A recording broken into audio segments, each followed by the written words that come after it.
Très heureuse de vous retrouver pour cette édition de la rétrospective environnementale. À la une de l'actualité, le ministre d'État en charge des ressources halieutiques, animales et de la réglementation de la transhumance appelle à des efforts individuels et collectifs pour une transhumance apaisée au Togo.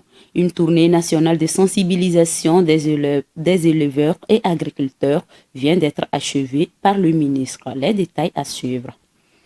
La deuxième ville pakistanaise de Lahore est en proie à une pollution atmosphérique sans précédent. L'indice de qualité de l'air 40 fois supérieur représente un danger qui menace la santé des populations.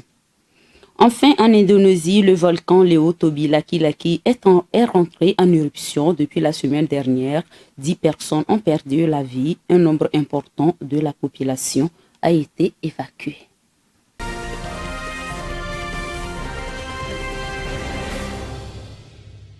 Dans le souci d'assurer une bonne gestion de la transhumance au Togo, le ministre d'État, ministre des Ressources halieutiques, animales et de la réglementation de la transhumance, le général Damham Yark a effectué une tournée de sensibilisation des communautés dans les différentes localités. Les acteurs de l'élevage et de l'agriculture étaient présents à cette tournée. Ils ont été appelés à préserver la paix et la cohésion sociale. Les détails avec Léonce Sago. Dans le cadre d'une tournée nationale afin d'assurer une transhumance apaisée et le renforcement du vivre ensemble, le ministre d'État, ministre des Ressources halieutiques, animales et de la réglementation de la transhumance, le général Damhan Yak, a initié des rencontres de sensibilisation. C'était à l'endroit des préfets, des maires, des organisations de la société civile, des organisations des producteurs agricoles et éleveurs, les chefs traditionnels, des leaders communautaires et les forces de défense et de sécurité FDS. L'objectif principal est de les sensibiliser et de redynamiser les comités locaux de la transhumance dans toutes les préfectures. Il s'agit de prendre des mesures adéquates pour prévenir et mieux gérer les conflits liés à la gestion de la transhumance. Ceci préservera la paix sociale entre les communautés dans les différentes localités. L'agriculture a besoin de l'élevage et l'élevage a besoin de l'agriculture.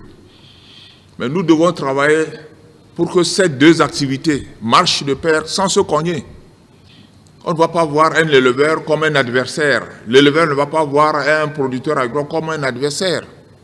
L'élevage, ça fait partie de nos coutumes.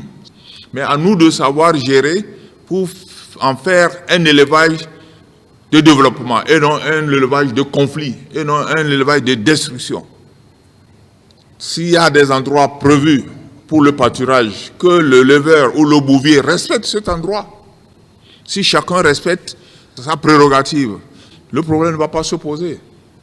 Mais si j'ai dit, bah là, ils ont prévu, non, moi je préfère. Alors là où vous préférez, c'est un champ. Vous conduisez les bêtes là-bas, ça va amener des problèmes. Comme j'ai dit, le producteur qui... Peut-être il a fait un prêt à la microfinance pour acheter les intrants. Il a dû faire travailler les gens. Il se dit, bon, si je vends, je pourrais régler tout. Et il vient un matin, tout est parti. Il ne va pas vous applaudir. S'il y a transhumance, qu'elle soit apaisée. En ce qui concerne les forces de l'ordre et de sécurité et les services compétents, ils doivent faire le constat en cas de destruction des biens. Ils doivent aussi être impartiaux et objectifs en vue d'éviter toute frustration, principale cause des violences. Les participants ont aussi pris connaissance des tests en vigueur sur la transhumance à respecter dans le pays. Ils ont été instruits sur comment faire de l'élevage intelligent avec des zones de pâturage aménagées, la production de fourrage, tout en collaborant avec les autorités locales et les FDS. Le ministre a souligné qu'une trentaine de sites ont été aménagés sur toute l'étendue du territoire. Ils serviront de cantonnement et de campement des transhumants. Ces sites seront viabilisés par la construction des forages, des retenues d'eau pour les bœufs et des postes de vétérinaires. Le premier sommet de la coopération énergétique en Afrique de l'Ouest se tiendra du 3 au 5 décembre prochain au Togo. Cette rencontre permettra de promouvoir des partenariats stratégiques afin de favoriser le développement énergétique de l'Afrique. Honoré Kata. La capitale togolaise, Lomé, s'apprête à devenir le centre névralgique de la coopération énergétique en Afrique de l'Ouest. En effet, Du 3 au 5 décembre 2024, elle accueillera le tout premier sommet dédié à la coopération énergétique dans la sous-région. Cet événement, conçu pour renforcer la croissance régionale, sera centré sur des partenariats stratégiques dans le domaine de l'énergie. Pendant 3 jours, des experts venus de 16 pays échangeront sur des enjeux cruciaux, à savoir attirer les investissements dans les infrastructures, encourager la coopération transfrontalière, promouvoir les énergies renouvelables, aborder les défis du secteur minier et discuter des réformes politiques et réglementaires indispensables. Le Togo, choisi comme pays hôte, doit cette désignation à son engagement envers l'accès universel à l'énergie. Après avoir organisé en octobre un conclave sur les défis énergétiques du continent sous l'égide de la Commission africaine de l'énergie, le pays confirme ainsi sa position clé sur la scène énergétique africaine. Lors de ce nouveau sommet, les autorités togolaises auront l'occasion de partager leur vision et leur ambition pour le secteur énergétique tout en présentant les stratégies mises en place pour attirer les investisseurs. Avec l'objectif de réaliser la couverture énergétique universelle d'ici 2030, le Togo a déjà atteint un taux de couverture de 68% en 2023 et vise 70% d'ici la fin de l'année. Ce positionnement ambitieux souligne non seulement le rôle croissant du Togo sur la scène énergétique ouest-africaine, mais aussi sa volonté de contribuer à l'essor énergétique du continent. Un atelier régional sur la sécurité nucléaire s'est tenu du 4 au 7 novembre dernier à Lomé, organisé par l'Agence internationale de l'énergie atomique et le gouvernement togolais. Cet événement a réuni les experts et les responsables de l'Afrique de l'Ouest. Pendant 4 jours, ils ont échangé sur le renforcement des États face aux risques nucléaires, notamment sur la protection de l'environnement et la sécurité des populations. Pour en parler, Francesca Dissou. Lors du Conseil des ministres du 5 novembre 2024, le Togo a renforcé sa capacité à répondre aux catastrophes environnementales en approuvant l'adhésion à 2 instruments internationaux majeurs. Le pays s'engage dans la Convention de 1992 sur la création d'un fonds international d'indemnisation pour les dommages dus à la pollution par les hydrocarbures, connu sous le nom de FIPOL. Ce fonds vise à offrir un cadre financier solide pour indemniser les victimes potentielles de pollution, une avancée notable pour le pays dont les activités portuaires dans le golfe de Guinée connaissent un essor continu. En effet, la montée en puissance du port de Lomé comme hub de transformation place le pays au cœur des échanges maritimes de la région, mais le rend également plus vulnérable au risque de pollution marine. Le gouvernement a donc approuvé un protocole visant à établir des directives pour la préparation et la coopération en cas de pollution par des substances nocives. Le Togo se dote ainsi de capacités opérationnelles afin de protéger la santé publique et de préserver ses écosystèmes marins face aux risques croissants liés à l'augmentation du trafic maritime et aux potentielles fuites de substances dangereuses. Parallèlement, le gouvernement togolais a adopté un régime juridique et fiscal pour le projet du gazoduc ouest-africain destiné à relier le pays au Nigeria, ce qui témoigne de sa volonté de renforcer les infrastructures énergétiques et de coopération sous-régionale. Ces mesures interviennent peu après le lancement par le ministère de l'Économie et des Finances d'un cadre de financement durable, consolidant ainsi le rôle du Togo en tant qu'acteur clé dans la lutte contre la pollution et la promotion du développement durable. Un autre atelier a également eu lieu à Lomé, mais dans le cadre du projet de lutte contre le commerce illicite des peaux d'âne en Afrique de l'Ouest. La rencontre avait pour objectif d'instaurer une réglementation contre le commerce, l'exportation des peaux d'âne et leurs produits dérivés sur le sol togolais. Elle a bénéficié du soutien de la direction de l'élevage en collaboration avec Inades Formation et le projet Brook Afrique de l'Ouest. Voyons cela avec Francesca Dissou. En Afrique, les ânes sont indispensables pour l'agriculture et contribuent à la biodiversité. Mais un commerce illégal de leur peau en forte demande menace désormais leur survie. Le Togo veut interdire ce commerce pour protéger l'espèce et a lancé un atelier à Lomé avec des représentants de ministères et des experts en partenariat avec Inades Formation et Brook Afrique de l'Ouest pour élaborer une réglementation. Ce commerce illégal pose aussi des problèmes de santé et d'environnement car les ânes sont souvent abattus de manière anarchique, contaminant les sols et les eaux. Cette situation crée de graves risques écologiques et sanitaires qui justifient des actions rapides. En raison de sa position géographique et de son port stratégique, le Togo pourrait devenir un point de transit pour ce commerce si rien n'est fait. Selon la directrice du Bureau national d'Inades Formation Togo, Adouci Rotonio Silom, le pays s'engage à aligner sa réglementation sur l'interdiction du commerce de peau d'âne récemment adoptée par l'Union africaine. Un pas crucial pour préserver cette espèce en Afrique. Le Fonds de l'OPEP pour le développement international. Le Fonds de l'OPEP pour le développement international soutient le Bénin dans le développement de son secteur agricole. Un financement de 16 milliards de francs CFA a été octroyé au pays dans le cadre de son projet d'appui au développement du maraîchage PADMAR. Ces fonds serviront à subventionner la phase d'extinction de ce projet dans 27 communes stratégiques afin d'accroître les revenus agricoles et la sécurité alimentaire du pays. Irène Papadina. Au Bénin, le projet d'appui au développement du maraîchage PADMAR, initié par le gouvernement en partenariat avec le Fonds international de développement agricole FIDA, a reçu un soutien financier de 16 milliards de francs CFA du Fonds de l'OPEP pour le développement international au FIDA. Ce soutien permettra le financement de la phase d'extension du PADMAR dans 27 communes stratégiques du pays. Selon l'économiste togolais Kwame Osadifo-Wonira, ce financement additionnel vient à point nommé pour permettre aux agriculteurs d'avoir accès aux ressources et d'être à l'abri des risques auxquels fait face le secteur maraîcher, notamment la sécheresse, les inondations et l'invasion des insectes.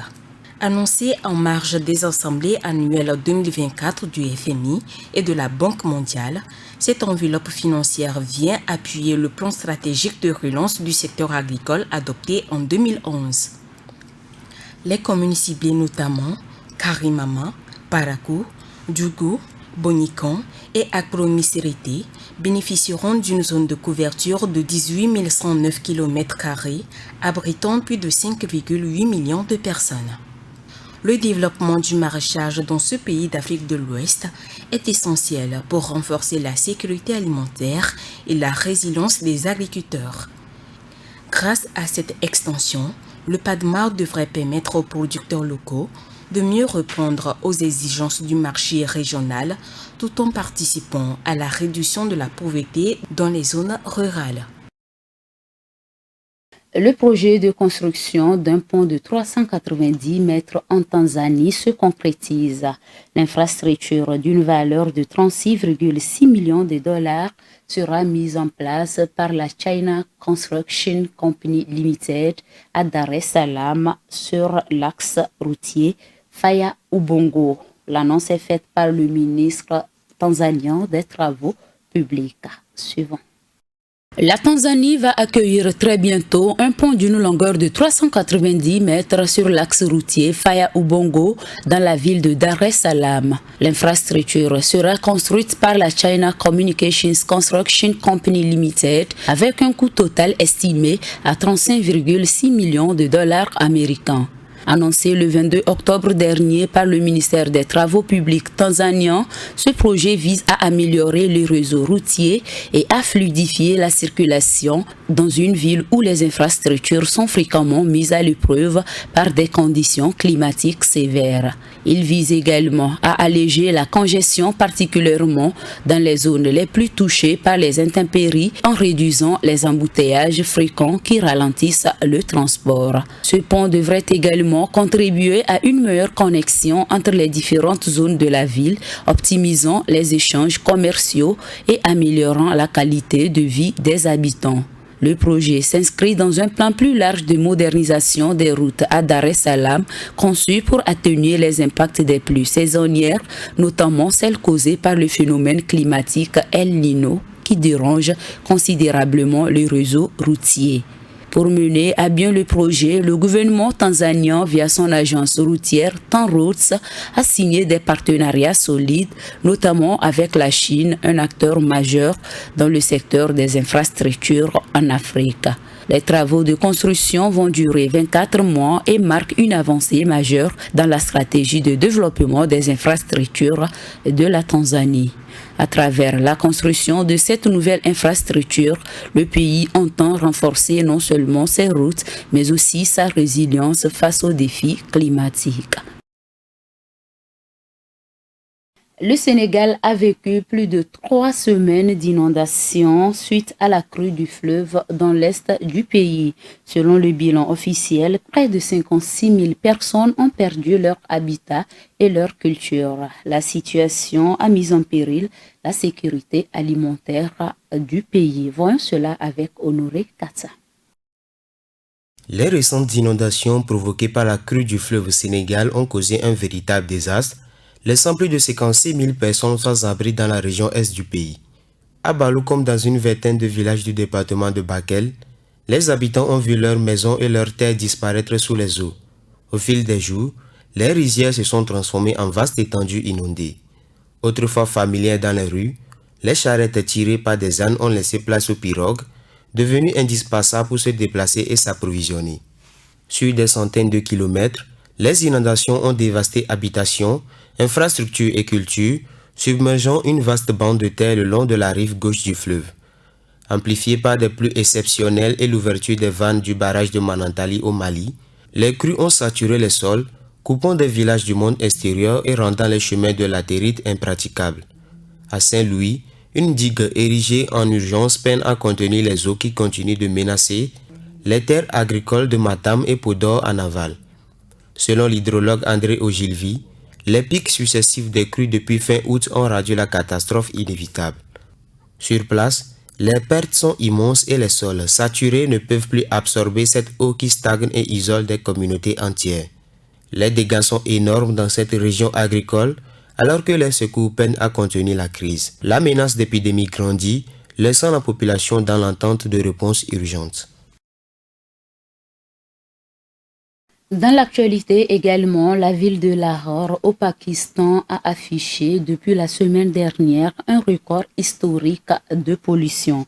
L'indice de la qualité de l'air est 40 fois supérieur à celle jugée acceptable. Les causes de cette pollution proviennent des émanations de diesel bas de gamme, des fumées de brûlures agricoles et le refroidissement hivernal. Irène Papadien. À Lahore au Pakistan, des véhicules se déplacent au ralenti en raison du brouillard provoqué par la pollution. L'indice de la qualité de l'air a atteint un pic de 1067 avant de redescendre autour de 300. Un record jamais enregistré dans le pays selon l'OMS. Depuis des jours, Lahore est comme chaque année prise dans le smog, un mélange de brouillard et d'émissions polluantes favorisées par des émanations de diesel bas de gamme, les fumées provenant des brûlés agricoles saisonniers et le refroidissement hivernal. Selon des experts, l'indice de la qualité de l'air restera élevé les 3 à 4 prochains jours. Le 30 octobre dernier, l'Agence provinciale de protection de l'environnement avait annoncé de nouvelles restrictions dans 4 points chauds de la ville, après avoir déjà annulé toute activité sportive en plein air dans les écoles pour 3 mois. Les tuk-tuk équipés de moteurs à 2 temps plus polluants, ils sont interdits de même que les restaurants qui font des barbecues sans filtre. Les administrations et les entreprises privées font travailler la moitié de leur personnel à domicile depuis le 4 novembre. Les travaux de construction sont interrompus et les vendeurs de nourriture de rue, qui cuisinent souvent sur des feux ouverts, ferment désormais à 20 h. Selon l'OMS, une exposition prolongée au smog peut provoquer des accidents vasculaires cérébraux, maladies cardiaques, cancer de poumon et maladies respiratoires. Le gouvernement du Punjab a appelé les habitants, en particulier ceux souffrant de maladies respiratoires, pulmonaires et cardiaques, ainsi que les personnes âgées, à ne pas sortir de chez eux. Le volcan Leotobi Laki-Laki, situé sur l'île Flores en Indonésie, a connu dans la nuit de dimanche à lundi plusieurs éruptions. La catastrophe a fait 10 morts et d'importants dégâts matériels. Plusieurs habitants ont été évacués les dimanches. À l'est de l'Indonésie, dans la partie orientale de l'île Flores, le volcan Leo Tobi Laki-Laki est en pleine éruption depuis la nuit du 3 au 4 novembre 2024. Selon les habitants, l'éruption initiale est passée inaperçue en raison des conditions météorologiques défavorables. Des villages situés près de la montagne sont couverts d'une épaisse couche de cendres, certains endroits en flammes. Des maisons en bois ont été brûlées et le sol endommagé par la lave. L'éruption du volcan Leo Tobi Laki-Laki, qui culmine à 1703 mètres d'altitude, a coûté la vie à une dizaine de personnes selon les autorités de gestion des catastrophes. L'agence indonésienne de volcanologie a mis en garde contre la pluie qui pourrait provoquer des coulées de lave. Le gouvernement a exhorté les populations à porter les masques pour se protéger. En effet, le volcan Leo Tobi n'est pas à sa première éruption. Il a été un théâtre de plusieurs éruptions depuis décembre 2023. En janvier dernier, la catastrophe a poussé les autorités à évacuer plus de 20 000 habitants. Le vaste archipel indonésien connaît une activité sismique et volcanique fréquente en raison de sa position sur la ceinture de feu du Pacifique. Le manchot du Cap a été inscrit par l'Union internationale pour la conservation de la nature sur la liste des animaux en danger critique d'extinction. Malheureusement, c'est la seule espèce du genre présente sur le continent africain parmi les 18 espèces existantes sur Terre. Voyons cela avec Vivas Aman. Le manchot du Cap, l'unique espèce de manchot d'Afrique, est en danger critique d'extinction selon l'Union internationale pour la conservation de la nature. Le dernier rapport de cette organisation, publié le 28 octobre en pleine conférence des parties sur la biodiversité, rappelle le niveau inquiétant de la disparition de cet oiseau emblématique des côtes d'Afrique australe. Un expert alerte que si nous n'agissons pas vite, nous pourrions assister de notre vivant à la perte de la seule espèce de manchot du continent africain. D'après les estimations, l'on comptait 1 million de ces oiseaux au début du XXe siècle. Actuellement, on en dénombre seulement que 8000 couples.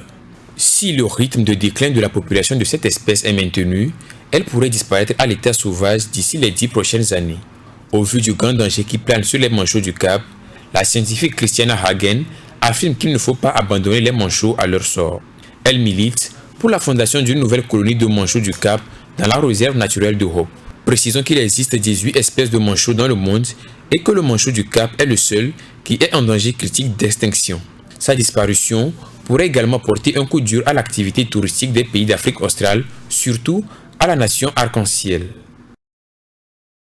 Ainsi prend fin ce journal. Merci de votre aimable attention. Bon week-end à tous. Green TV International, we revive the environment.